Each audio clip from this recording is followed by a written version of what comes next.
બોલ શીતલગીરીજી મહારાજ કી જય.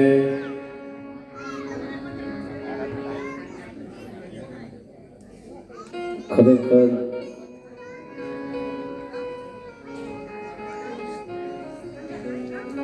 મહાદેવની પરિપૂર્ણ કૃપા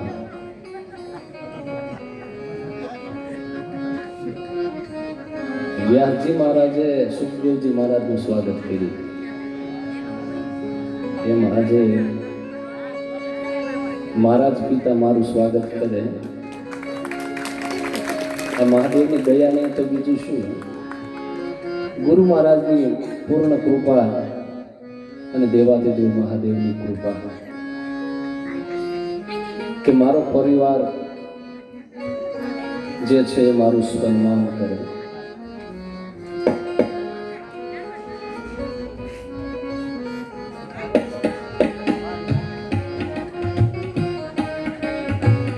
બ્રહ્માજી કહે છે કે હે નારદ, ભગવાન શિવ એ તો અવધરદાની છે.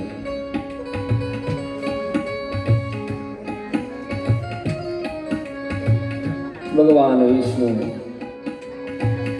એ જળમાં શયન કર્યું.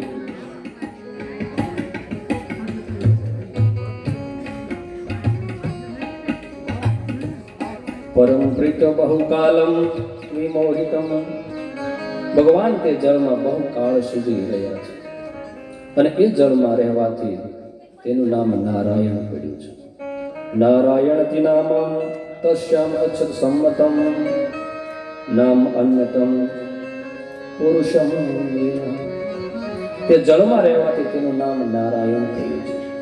કારણ કે નરમાંથી પ્રગટ થયું કે નાર કહેવાનું, અને નાર એટલે પાણી, જેથી તેનું નામ નારાયણ પડ્યું છે.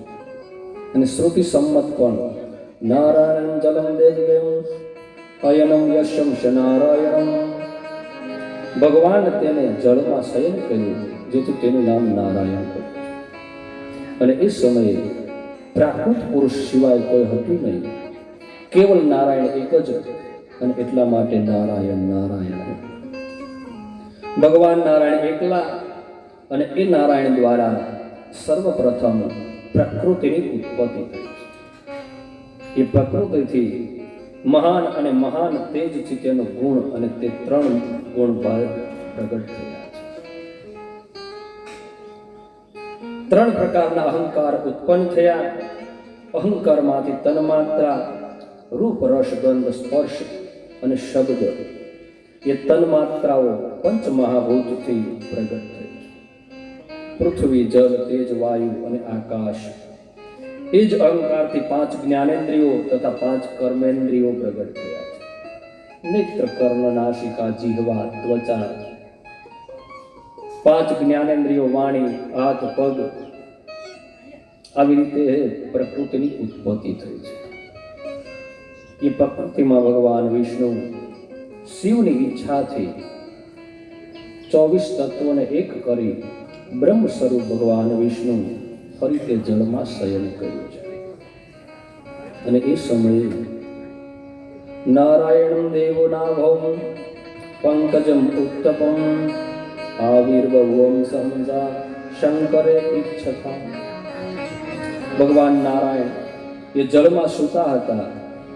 એ સમયે ભગવાન મહાદેવની કૃપાથી તેની નાભીમાંથી એક કમળ પ્રગટ થયું.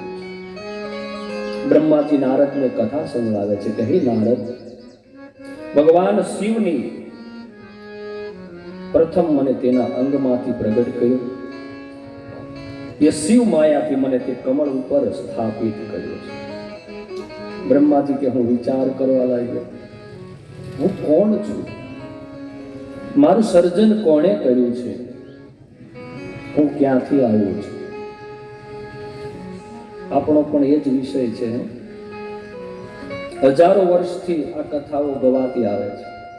સંતો પણ કહે છે કે આજ સુધી કોઈ ભાગ્યશાળીને ખબર પડી કે ક્યાં જવાનું છે. બ્રહ્માજી વિચાર કરે કે હું કોણ છું, હું કોણ છું.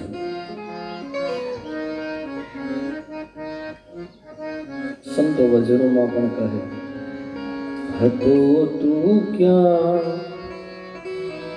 અને આવ્યો છે ક્યાં, હતો તું ક્યાં અને આવ્યો છે ક્યાં, અહીંથી પાછો ક્યાં જવાનો છે.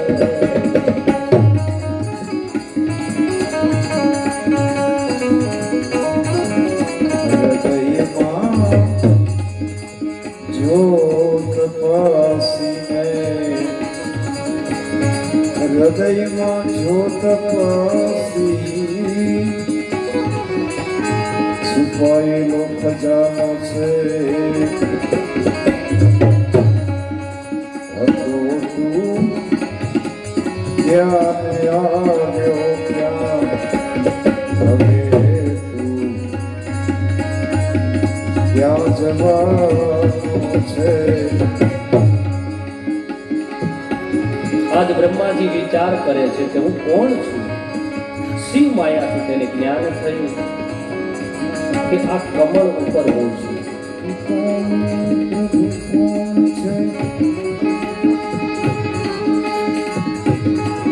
જરા જ્ઞાને વિચારીજો,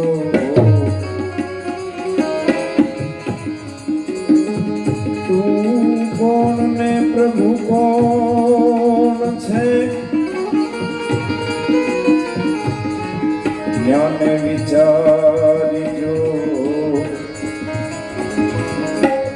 હતો તું ક્યાં આવ્યો ક્યાં, હે હતો તું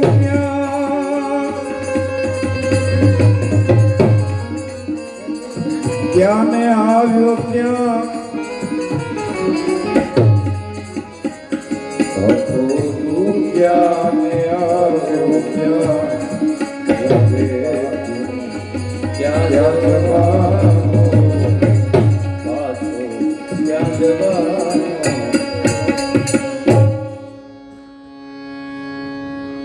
બ્રહ્માજી શિવ માયાથી તેને જ્ઞાન થયું કે આ કમળ ઉપર હું છું, તો લાવ તેની તપાસ કરું. આ કમળ ક્યાંથી છે? આવો વિચાર કરી તે કમળના નાળમાં બ્રહ્માજી ઉતર્યા છે. હજારો વર્ષ થઈ ગયા પણ કમળનો અંત મળ્યો નહીં. એ જ નાળમાં બહુ પાછો વળ્યો ત્યારે પાછા 100 વર્ષ થઈ ગયા. ત્યારે હે નારદ, હું મોહિત થઈ ત્યાં ઊભો રહી ગયો છું અને એ સમયે ભગવાને કરુણા કરી. તદ્વાણી સમુત્પન્ના તપેતિ પરમં શુભમ, શિવ ઈચ્છામ પરમ યો મોહ વિધ્વંસે. એ સમયે આકાશવાણી થઈ કે હે બ્રહ્મા, તપ કરું તપ કરું. આકાશવાણી સાંભળી જેથી મને શાંત થયું અને ત્યારબાદ હું કોણ છું એ જાણવા માટે મેં તપ કરવા લાગ્યો.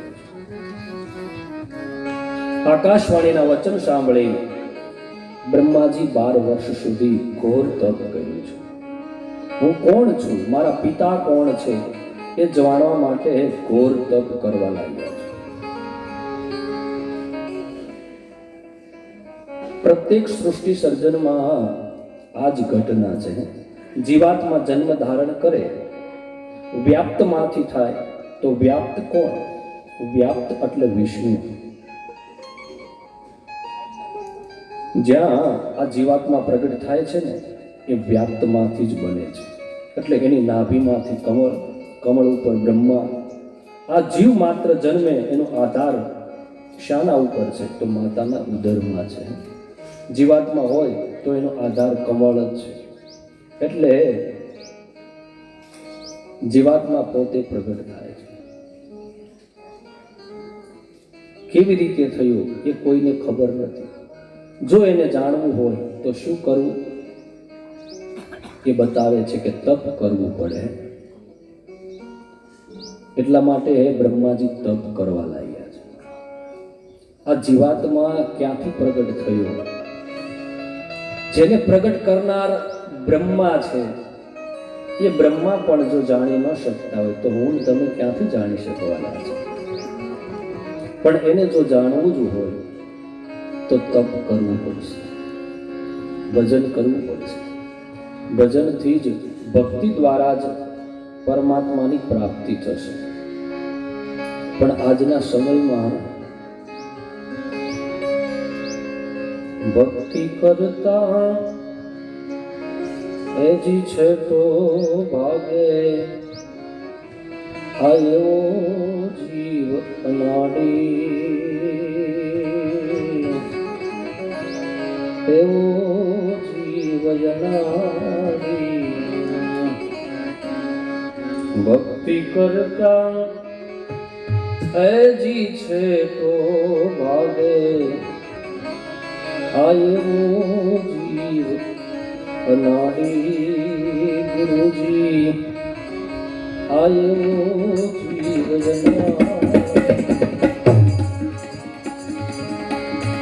શરણે આવ્યો તમારે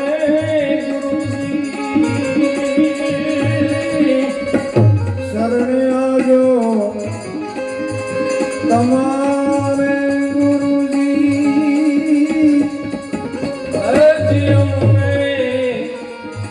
ઉગારો ગુરુજી, શરણે આવ્યો તમારા ગુરુજી. હે શરણે આવ્યો તમારા. ભક્તિ કરતા ભક્તિ કરતા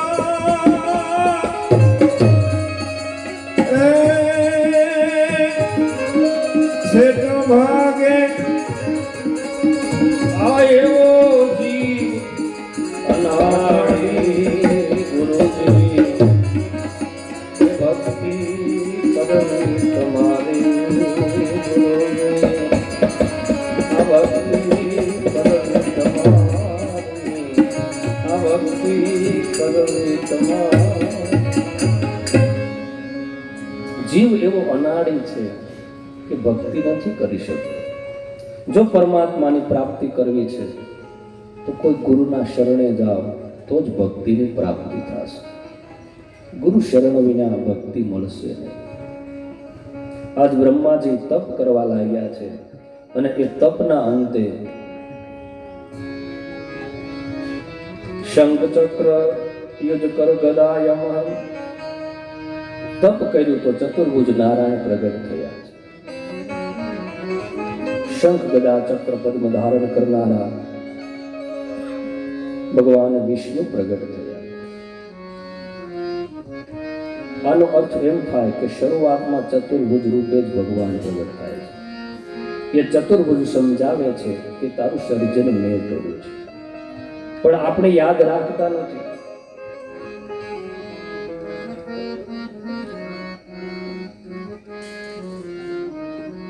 ભગવાન વિષ્ણુ બ્રહ્માજીની સામે પ્રગટ થયા.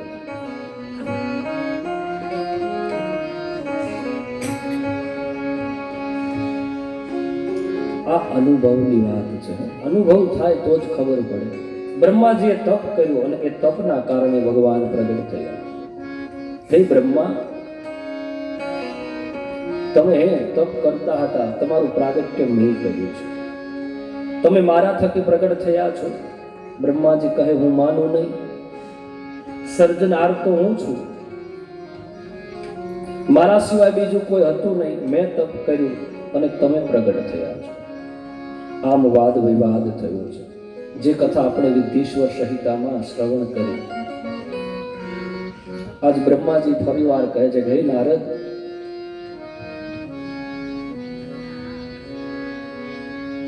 હું અને વિષ્ણુ વિવાદમાં ચડ્યા છે. એનું અભિમાન દૂર થાય એના માટે ભગવાન એક ભયંકર યુદ્ધ કરવા લાગ્યા અને એ સમયે બેવના વચ્ચે પ્રલયકાળ અગ્નિસ્તંભ જે પ્રગટ થયો. બંને વિચારવા લાગ્યા કે આ શું. બંને ભગવાનની સ્તુતિ કરવા લાગ્યા. બ્રહ્મા વિષ્ણુએ જ્યારે સ્તુતિ કરી એ સમયે ઓમકાર શબ્દનો નાદ પ્રગટ થયો છે. ઓમ તાધિન્ના તાધિન્ના. બ્રહ્મા વિષ્ણુએ જ્યારે સ્તુતિ કરી એ સમયે ઓમકાર શબ્દ પ્રગટ થયો.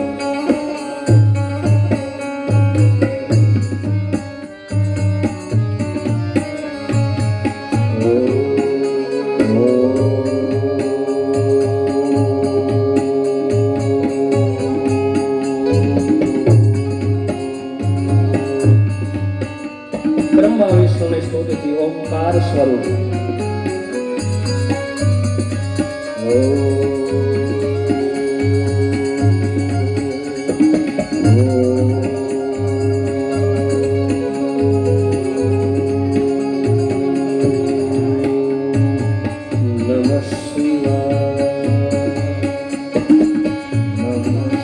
સદાશિવના શબ્દ સ્વરૂપનું અદ્ભુત દર્શન થયું. લિંગ સ્વરૂપના દક્ષિણ ભાગમાં સનાતન આદિ વર્ણ અકારના દર્શન. ચાર દિશાઓમાં ઓમકાર સ્વરૂપમાં પરમાત્માનું દર્શન કર્યું. બ્રહ્મા વિષ્ણુએ નમસ્કાર કરી તે શબ્દ બ્રહ્મ સામે જોયું તો ઓમકારમાંથી 5 કલાવાળો 38 અક્ષરનો એક મંત્ર દેખાયો છે. રુદ્ર ગાયત્રી પંચાક્ષરમાંથી ગાયત્રીનો ઉદ્ભવ. ઓમ તત્પુરુષાય વિદ્મહે મહાદેવાય ધીમહિ તન્નો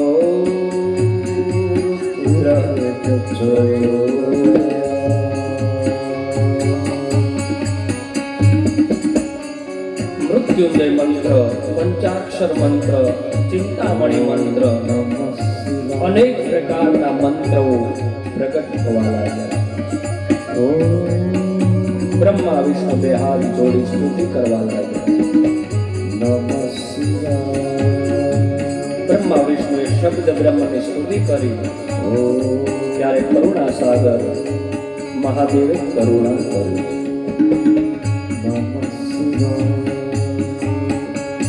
ઓમકારમ પિતૃષયુક્તમ નિત્યમ ધ્યાયન્તિ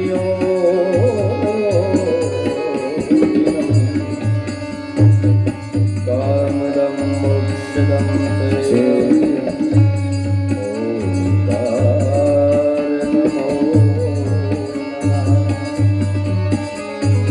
આ જ ઓમકાર આપણે ગઈકાલે કથા કરી કે ભગવાન શિવજીએ જે ડમરૂનો નાદ કર્યો, નનાદ ડંકાર નવ પંચવાર, 14 વાર ભગવાન શિવજીએ જે ડમરૂનો નાદ કર્યો એ નાદ દ્વારા ઓમકાર પ્રગટ થયો. એ ઓમકારમાંથી પંચાક્ષર મંત્ર નમઃ શિવાય, પંચાક્ષર મંત્રમાંથી રુદ્ર ગાયત્રી પ્રગટ થઈ અને ગાયત્રી દ્વારા વેદની રચના થઈ. વેદમાંથી પુરાણ, આમ અનેક મંત્રોની ઉત્પત્તિ થઈ.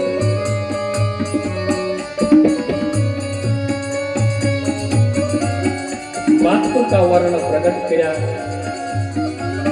મહર્ષિ પાણી મુનિએ જે વ્યાકરણની રચના કરી, અકારોસ્મી અકાર ઉત્પન્ન કર્યા. એ સ્વર વ્યંજન, એ સ્વરમાં જગદંબા છે, વ્યંજનમાં પાર્વતી. આમ ભગવાને વર્ણમાલા પ્રગટ.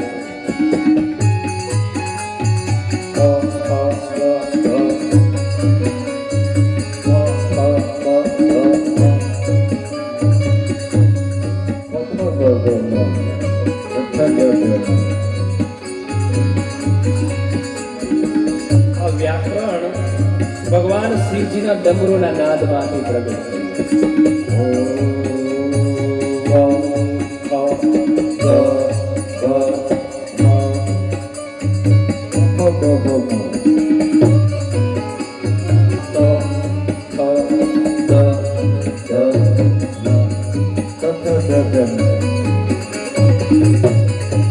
ભગવાન શિવજીએ જે નાદ કર્યું તે નાદ દ્વારા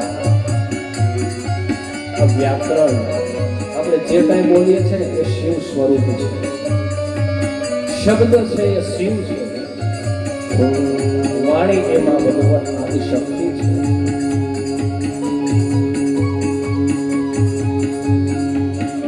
આમ ભગવાન શિવજીની અદ્ભુત રચના જેનો પાર કોણ પામી શકે?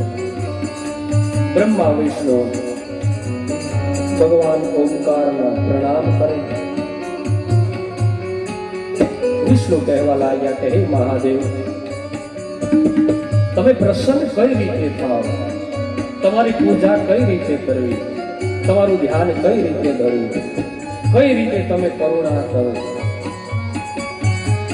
આપ મંગલ કરનારા છો, તો હે પ્રભુ, હે મહાદેવ, આપ કૃપા કરી, કલ્યાણકારી સબ કૃપા કરી એક બાળક સમજી મારી સ્તુતિને સ્વીકાર કરો.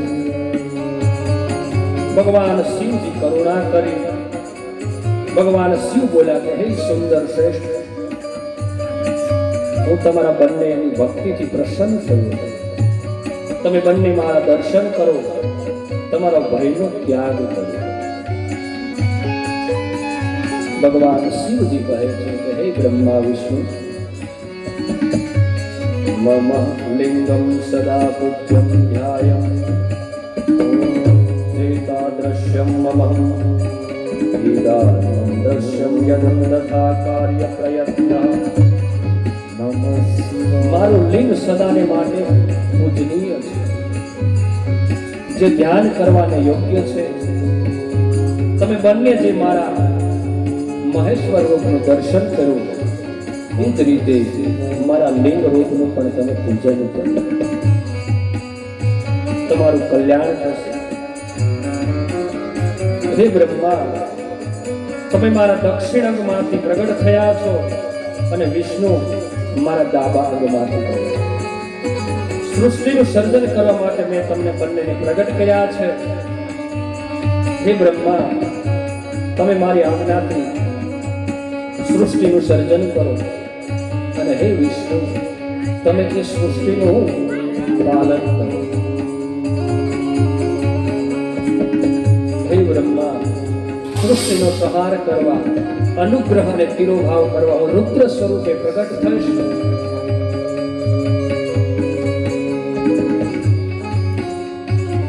બ્રહ્મા વિષ્ણુ અને મહેશના નામે આ જગતમાં પ્રસિદ્ધ બનીશ. હે બ્રહ્મા, તમારા અંગમાંથી હું એવું રૂપ પ્રગટ કરીશ કે જે રુદ્ર નામે પ્રખ્યાત. આમ ભગવાન શિવજીએ કરુણા કરી બ્રહ્મા વિષ્ણુને ઉપદેશ આપી અંતર્ધ્યાન થયા. મહાપ્રલય કાળે વિશ્વારૂપ રુદ્ર સ્વયં પ્રગટ થયા. ત્રણ સ્વરૂપે રહી, ત્રણ ગુણોને ધારણ કરી ત્રણ કાર્ય શરૂ કર્યું. સૃષ્ટિ પાલન સહાર સાક્ષાત શિવજી કરવા લાગ્યા. હે બ્રહ્મા વિષ્ણુ, રુદ્ર મારો પૂર્ણ અવતાર છે, જેને તમે બંને પૂજવા લાયક છો. તમે બંને નિત્ય પૂજા કરજો. જો મારા પૂર્ણ અવતાર છે અને પ્રલયનો સ્વામી છે. હે વિષ્ણુ, તમને મારી આજ્ઞા છે કે બ્રહ્માએ સર્જેલા લોકમાં જ્યારે દુઃખ ઉત્પન્ન થાય ત્યારે તમે તેનો નાશ કરવા અવતાર ધારણ કર્યો અને તેથી તમારી કીર્તિ વિશ્વમાં વધશે. જ્યારે જ્યારે સહાયની જરૂર હશે ત્યારે હું અસહાય બની તમારી સાથે અનુગ્રહ કરીશ. ભક્તોના દુઃખને દૂર કરજો. અનેક પ્રકારના ધર્મનો ઉપદેશ આપ્યો છે. ભગવાન શિવે પરમ કરુણા કરી પોતાના હાથ ઊંચા કર્યા અને બ્રહ્મા વિષ્ણુના મસ્તક ઉપર મૂકી આશીર્વાદ આપી ભગવાન અંતર ધ્યાન કર્યા છે. શિવ ગુરુ શિવ,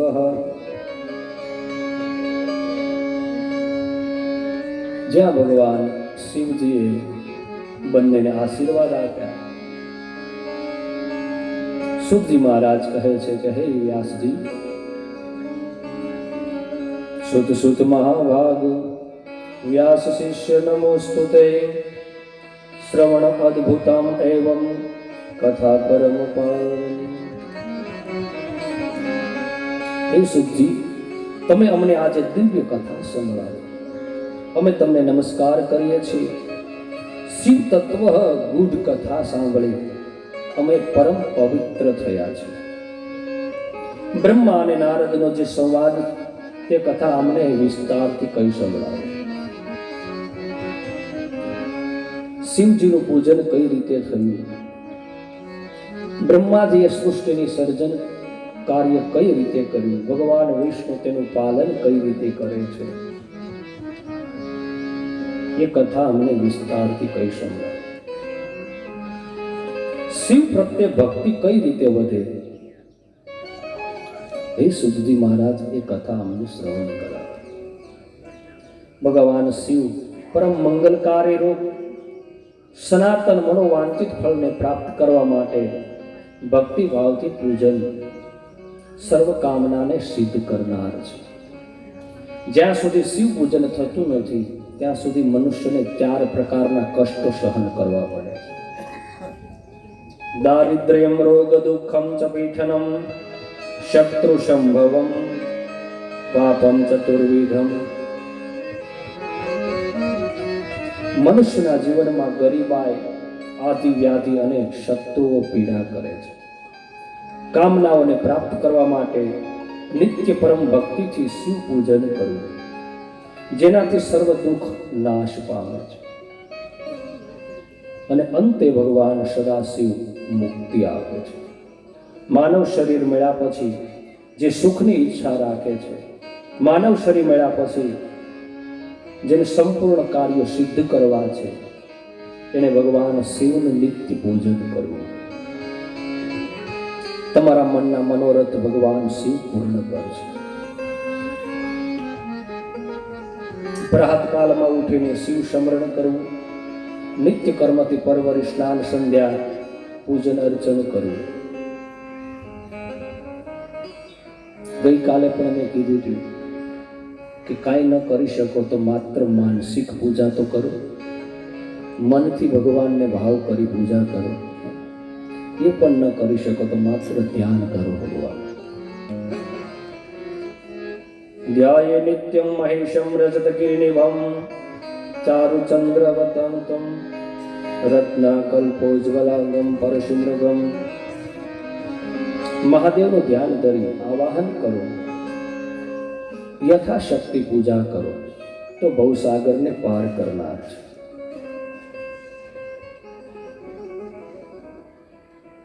ભગવાનની અષ્ટાધ્યાય રુદ્રી છે જે વેદોમાં વર્ણન છે, એનું જ્ઞાન કરો. એ પણ જો ન આવડે તો મહાભારતના દ્રોણ પર્વમાં ભગવાન કૃષ્ણએ જે અર્જુનને ઉપદેશ આપ્યો છે, માત્ર 11 શ્લોક છે અને એ શ્લોક નહીં પણ 64 નામ છે. ભગવાન શિવના 64 નામ છે એની અંદર. માત્ર એ નામથી ભગવાનનું પૂજન કરો. હરિ ઓમ નમો ભવાય શર્વાય ભદ્રાય વરદાય ચ પશુનાપતે નિત્યમુગ્રાય ચ કતુર્દિને મહાદેવાય ભીમાય ત્રંબકાય શિવાય ચ ઈશાના સર્વવિદ્યાનામ ઈશ્વર. ભગવાનના 64 નામ છે. જુદી જુદી વસ્તુથી જુદી જુદી કામના માટે પૂજા બતાવી છે. તમારી મનની મનોકામના પૂર્ણ કરનાર દેવાધિદેવ મહાદેવ છે. અને આપણે પછેગામની અંદર તો જોઈએ છીએ, મેં ગઈકાલે પણ કીધું તું, ફરી કહું, કે વનમાં જે મહાદેવ છે, આપણા પછે ગામના દરેક યુવાનો આ રુદ્રીનો પાઠ કરે છે. વનમાં જે પૂજા કરવા જાય છે ને, એ બધા આ રુદ્રીનો પાઠ કરે છે અને એની મનોકામના પણ પૂર્ણ થાય છે. પછે ગામની અંદર આપણે નોકરિયાત જો અત્યારે યુવાન વર્ગ હોય તો એ મહાદેવની દયા છે. મુરલીધર મહારાજની તો દયા જ છે, પણ એ મહાદેવની પણ દયા છે. તમે દરેકને પૂછજો. દેવાદિદેવ દયાળુ દેવ છે, કરુણાના સાગર છે. જેની જેવી કામના એવી રીતે ભગવાનની પૂજા અર્ચના કરો, એ ફળની પ્રાપ્તિ થાય છે. સુખજી મહારાજ ઋષિઓને જે કથા કહી રહ્યા છે અને બ્રહ્મલોકમાં બ્રહ્માજી નારદને કથા કરી રહ્યા છે કે હે નારદ, બ્રહ્માજીએ સૃષ્ટિનું સર્જન કર્યું.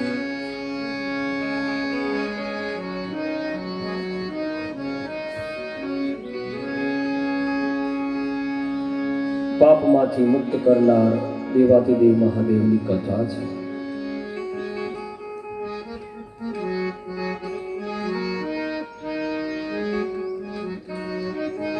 બ્રહ્માજી કહે છે કે હે નારદ, અમારા બંનેના ઝઘડાને શાંત કરી ભગવાન અંતર ધ્યાન થયા ત્યારે મેં સૃષ્ટિનું સર્જન કર્યું છે. પ્રથમ મેં 4 પુત્રોને ઉત્પન્ન કર્યા. એ પુત્ર ઉત્પન્ન થયા. સનત કુમારોને કહ્યું કે ભાઈ તમે સંસારને આગળ વધારો, પણ સનત કુમારો માન્યા નહીં. બ્રહ્માજીને કહે કે એ સંસારના માર્ગમાં અમારે જવું નથી, અમારે ભક્તિનો માર્ગ લેવો છે, અને ભક્તિના માર્ગ તરફ વળ્યા છે. બ્રહ્માજીને થયું કે હવે શું કરવું? ફરી સૃષ્ટિનું સર્જન કરવા માટે બ્રહ્માજીએ શરૂઆત કરી, છતાં તેમાં નિષ્ફળ ગયા છે. અને એ સમયે બ્રહ્માજી ભગવાન શિવનું ધ્યાન ભજન કરે છે. એ ભજન દ્વારા ભગવાન શિવ અર્ધનારેશ્વરના સ્વરૂપમાં બ્રહ્માજીની સામે પ્રગટ થયા છે. બોલ અર્ધેશ્વર મહાદેવ કી જય. અર્ધનારેશ્વરના સ્વરૂપમાં ભગવાન પ્રગટ થયા. ફરી બ્રહ્માજીને ઉપદેશ કર્યો કે હે બ્રહ્મા, તમે મૈથુની સૃષ્ટિની રચના કરો, સ્ત્રી પુરુષના જોડા બનાવો અને મૈથુની સૃષ્ટિની રચના કરો. અને એ સમયે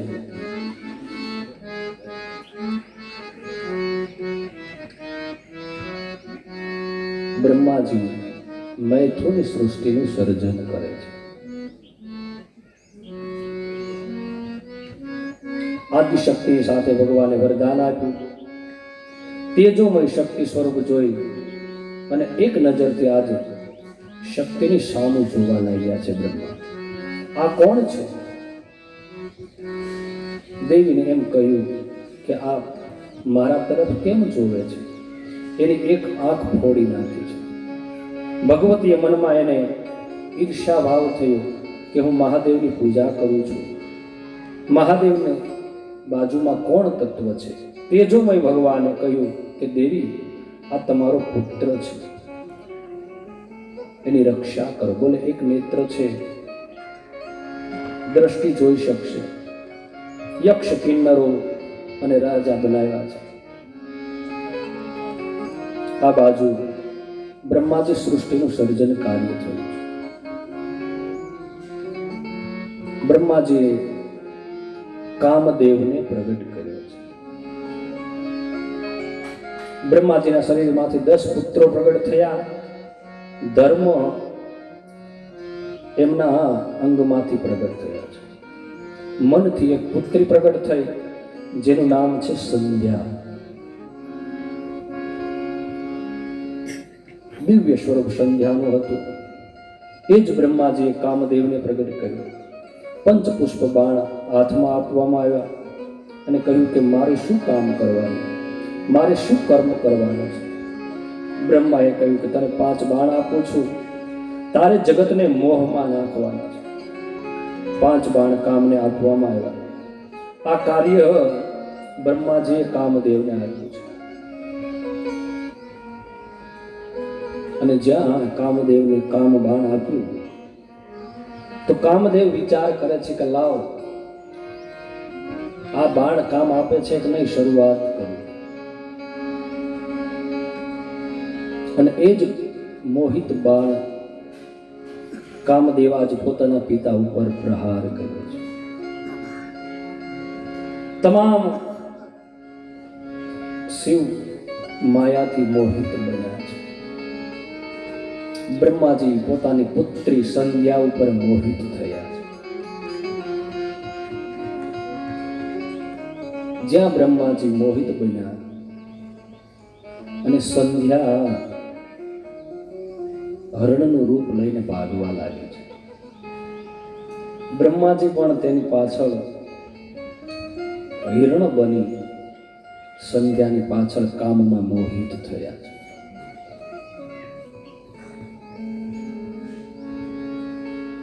અને એ સમયે ધર્મ જોવે છે અને કહે છે કે આને શું કરવું. હે મહાદેવ, હે દેવાદિદેવ, રક્ષ રક્ષ મહાદેવ પાપાનામ દુરાચરા. અમને બધાને પાપ બુદ્ધિમાંથી પરમાત્મા મુક્ત કરો. આવી પાપ બુદ્ધિ ક્યાંથી થઈ? ખબર પડી કે આ કામ કામદેવનું છે. પણ જે ઋષિઓ હતા એના તેજ પ્રગટ થયો, એમના તેજમાંથી પિતૃઓ અગ્નિ નામના ઋષિઓ પ્રગટ થયા છે. પોતાના બાણને પ્રભાવ કામદેવે દક્ષ પ્રજાપતિ હતા ત્યાં એના શરીરમાંથી એક પુત્રી પ્રગટ થઈ જેનું નામ રતિ. રતિ કામદેવ સાથે પરણાવવામાં આવી છે. કામદેવની સાથે તેને પરણાવવામાં આવી. આ બાજુ ઋષિઓએ પ્રશ્ન કર્યો કે ઓલી સંધ્યાનું શું થયું?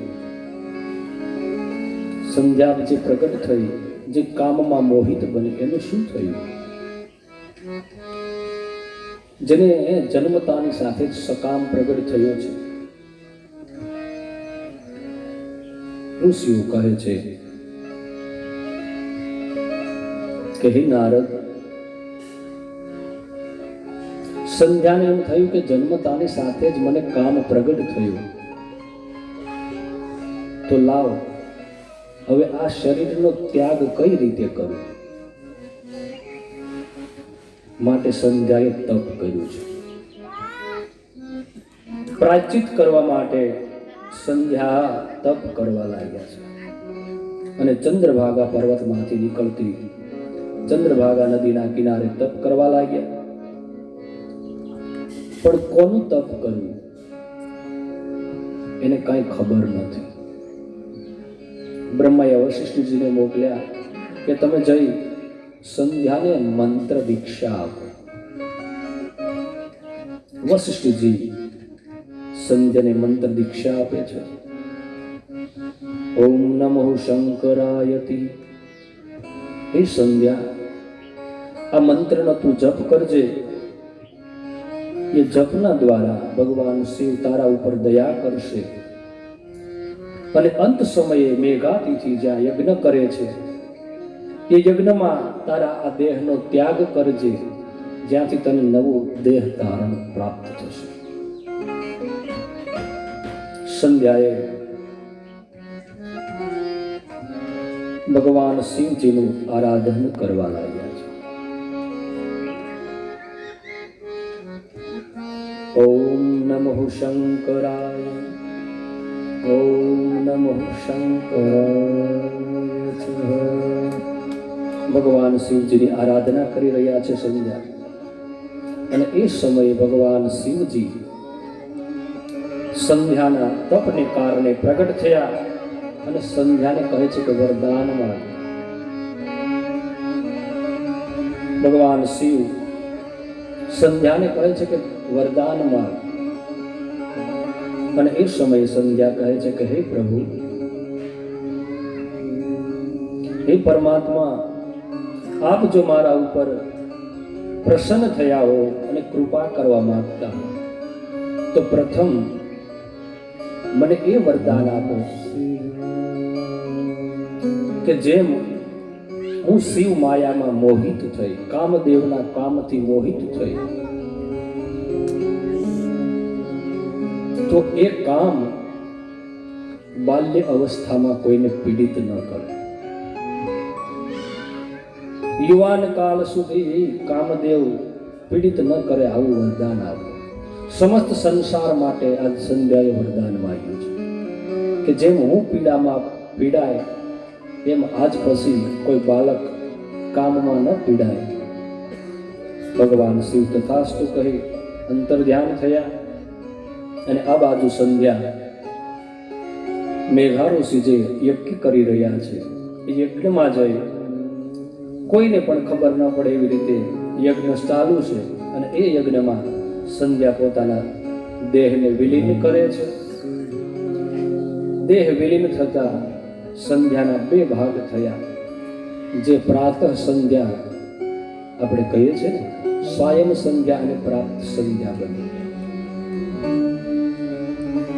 આમ સંધ્યાનું આખ્યાન કહી બ્રહ્માજી કહે છે કે હે નારદ,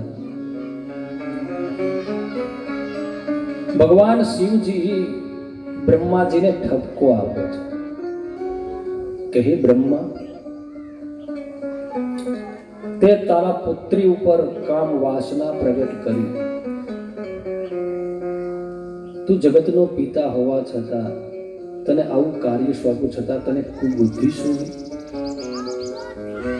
અને જ્યાં ભગવાને ઠપકો આપ્યો એટલે બ્રહ્માને ગમ્યું નહીં.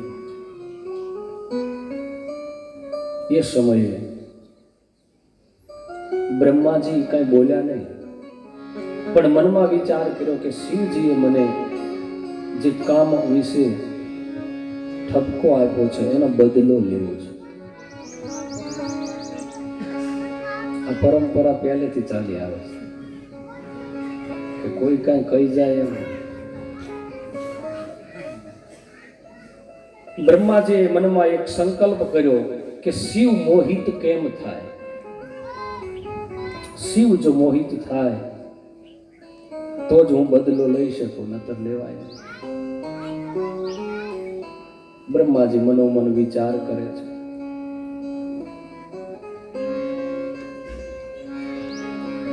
અને એ સમયે બ્રહ્માજી કહે કે કઈ રીતે શિવને મોહિત કરવા. ભગવાન વિષ્ણુને યાદ કર્યા છે. ભગવાન વિષ્ણુને યાદ કરતા ભગવાન વિષ્ણુ પ્રગટ થયા અને કહે કે હે બ્રહ્મા, તમે શા માટે ચિંતિત છો?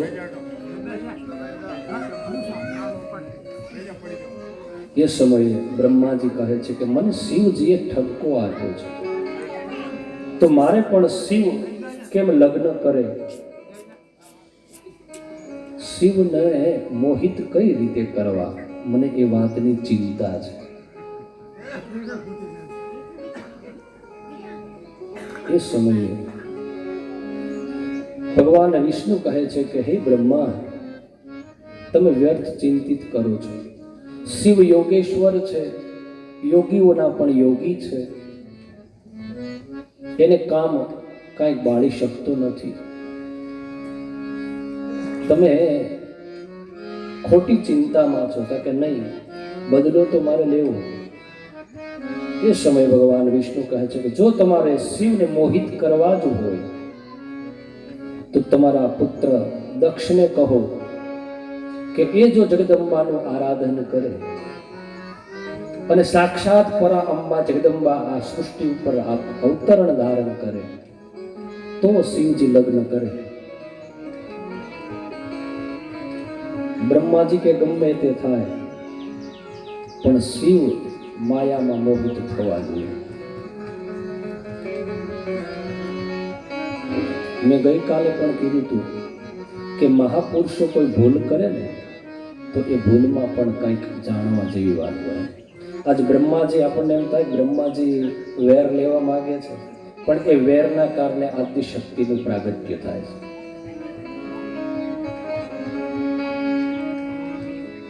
બ્રહ્માજીએ પોતાના દક્ષને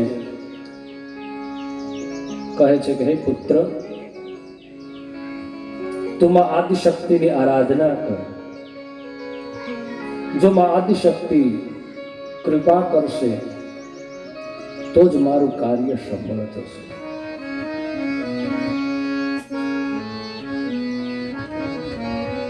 અને એ સમયે પ્રથમ બ્રહ્માજીમાં આદિશક્તિની આરાધના કરે છે. કારણ કે એક પેઢીએ તપ કરીએ કાંઈ થતું નથી. અનેક જન્મોના તપ જ્યારે ભેગા થાય ત્યારે આદિશક્તિ પ્રગટ થાય. પ્રથમ બ્રહ્માજી તપ કરે છે અને માં જગદંબાને પ્રસન્ન કરી કહે છે કે મારા પુત્રને ત્યાં તમે પુત્રી તરીકે પ્રગટ થાઓ. આ બાજુ દક્ષ રાજા જગદંબાનું આરાધન કરે છે. એક ચિત્તે જગદંબાને આરાધના કરે છે.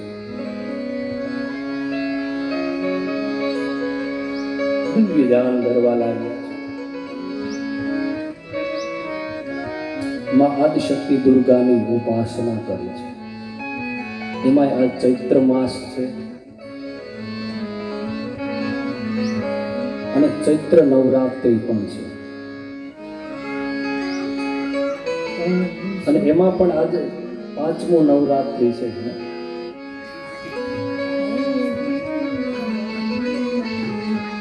સ્કંદ માતા જે માં પાર્વતીની જગદંબા છે એનો જ આ દિવસ છે. પ્રથમમ શૈલપુત્રીમ, દ્વિતીયમ બ્રહ્મચારિણીમ, તૃતીયમ ચંદ્રઘંટેતિ, કુષ્માંડેતિ, ચતુર્થકમ પંચમમ સ્કંદ માતે. આજે 5મું નવરાત્રિ છે. માં આદિશક્તિ પરાંબા. આપણે પણ અહીંયા ઉત્સવ કરવો જ છે કે માં પરાંબાનું પ્રાગટ્ય થાય. પણ બ્રહ્માજી અને તેમના પુત્ર દક્ષ રાજા માં આદિશક્તિની આરાધના કરે છે. કેવી?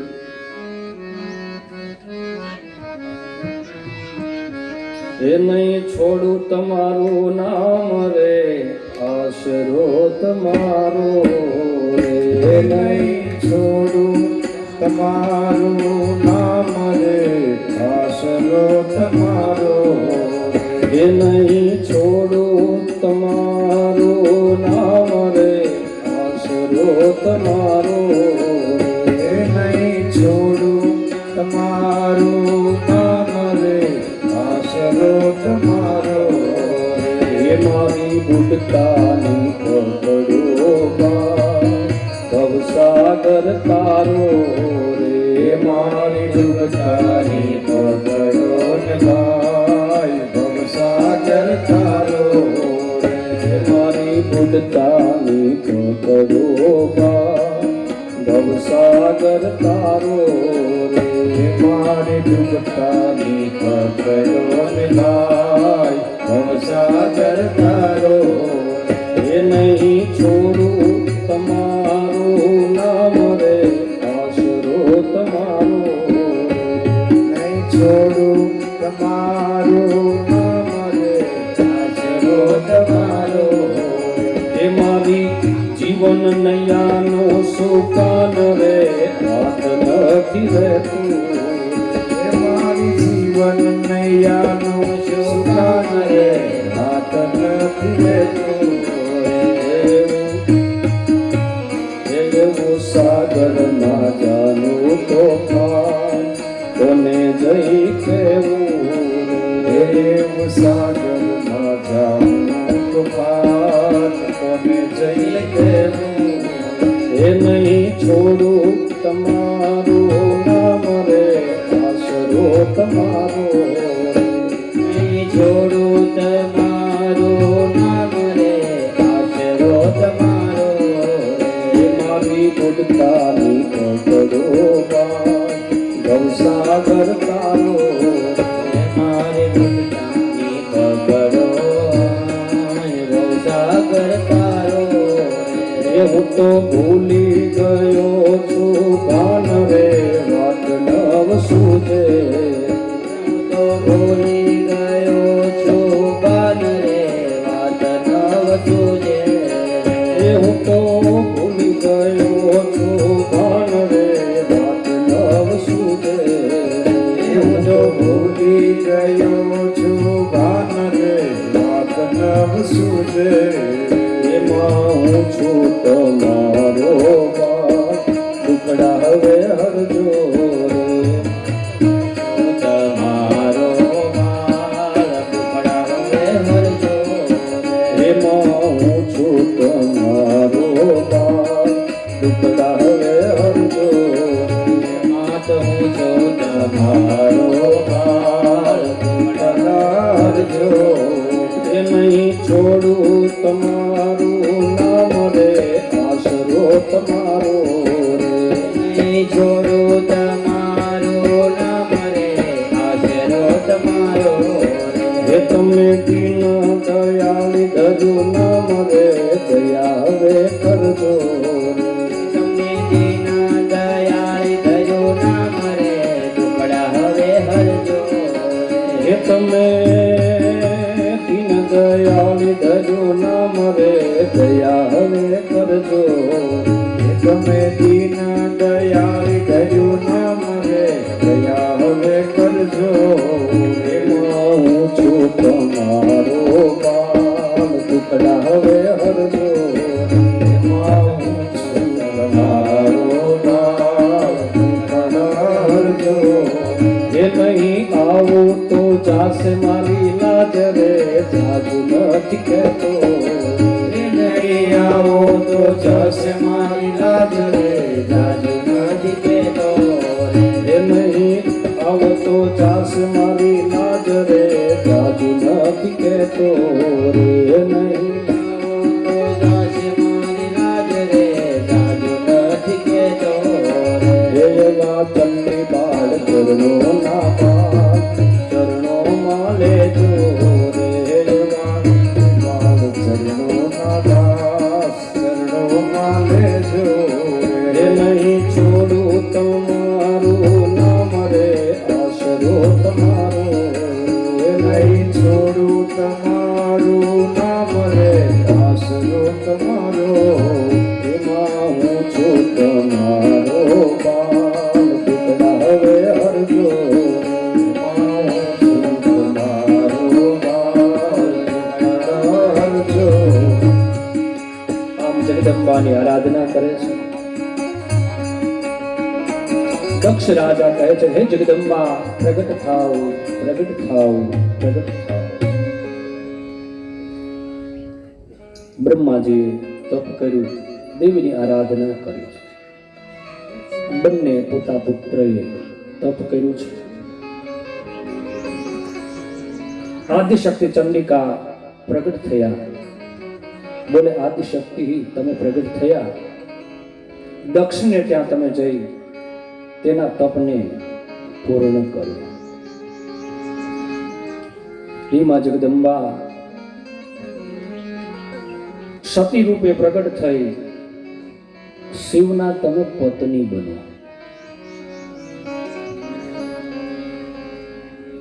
અને એ સમયે દક્ષ રાજા તપ કરે છે અને એ તપના કારણે આદિશક્તિ પરાંબા અષ્ટભુજાળી પ્રગટ થયા છે દક્ષ રાજાને કહે છે કે વરદાન માંગો દક્ષ રાજા કહે કે દેવી જો તમે મારા પર પ્રસન્ન થયા હો તો મારા પુત્રી તરીકે તમે પ્રગટ થાઓ અને એ સમયે જગદંબા કહે છે કે હે દક્ષ હું ત્યારે ત્યાં પુત્રી રૂપે પ્રગટ તો થાવ પણ એના માટે તારે મને એક વરદાન આપવું પડશે.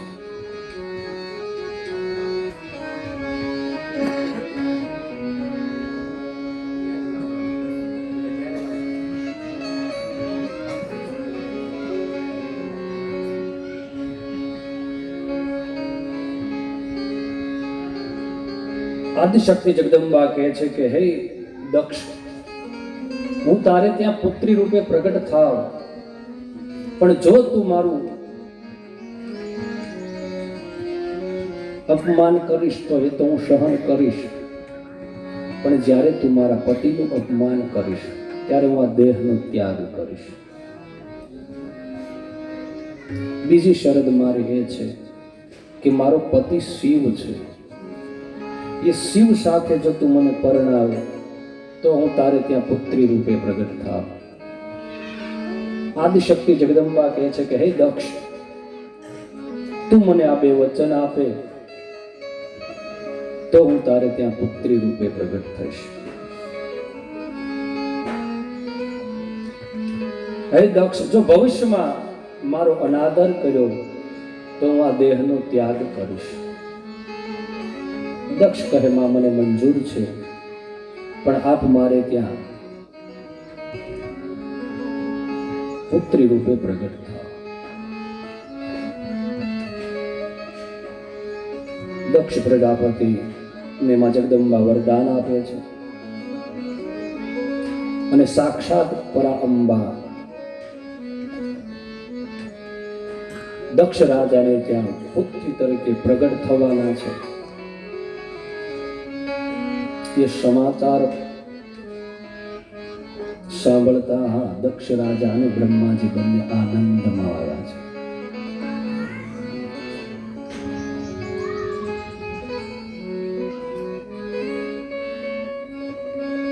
આદિશક્તિ પરાંબા અષ્ટભુજાળીના રૂપમાં પ્રગટ થયા, દક્ષને દર્શન આપ્યા છે અને બે હાથ જોડી દક્ષ પ્રાર્થના કરે છે કે માં આપ તો પુત્રીના રૂપમાં પ્રગટ થવાના, હે માં ભગવતી અમારા ઉપર કૃપા કરો, આપ પુત્રી રૂપમાં પ્રગટ થાઓ.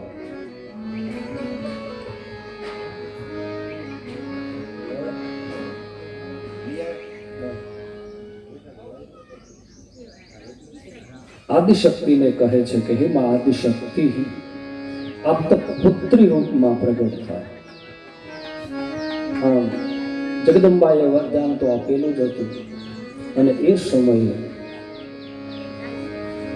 દક્ષ રાજાને ત્યાં આદિશક્તિ પરા અંબા જે વિશ્વની માં છે, આદિ અનાદિ દેવી છે, એ આદિશક્તિ પરા અંબા આજ દક્ષ રાજાને ત્યાં પુત્રી તરીકે પ્રગટ થાય છે. અને જ્યાં આદિશક્તિ પરાંબા પુત્રી રૂપે પ્રગટ થયા અને જય જયકાર કરવા. બોલા આદિશક્તિ અંબે માત કી જય, કૈલાસપતિ મહાદેવ કી જય, શીતલગિરીજી મહારાજ કી જય. આદિશક્તિ પરાંબા પ્રગટ થયા અને આનંદ ઉત્સવ થવા લાગ્યો. સમસ્ત દક્ષ પ્રજાપતિ તમામ દેવતાઓ આનંદ વિભોર બની આદિશક્તિનો જય જયકાર કરવા લાગ્યા અને પરા અંબાનો જય જયકાર કરે છે. અષ્ટભુજાળી માં જગદંબા મનુષ્ય રૂપમાં દક્ષ રાજાને ત્યાં પ્રગટ થઈ.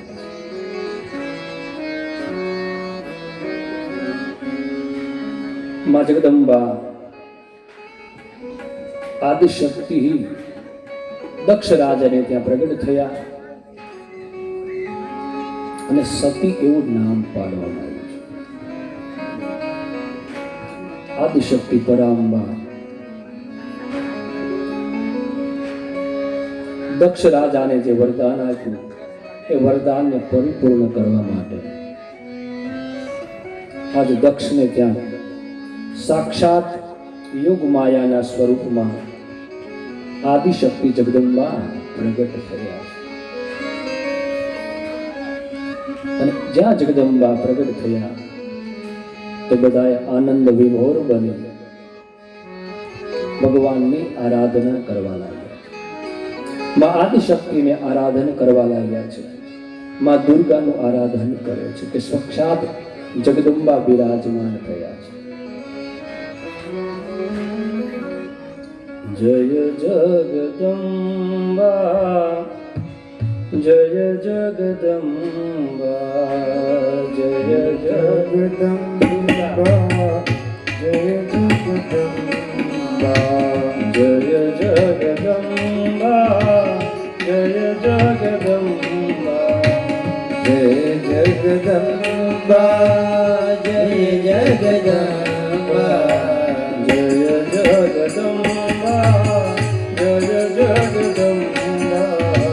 જય જગદંબા જય જગદંબા આદિશક્તિ માં જગદંબા આદિશક્તિ સાક્ષાત નવ દુર્ગા સ્વરૂપ દક્ષ રાજાને ત્યાં પ્રગટ થયા.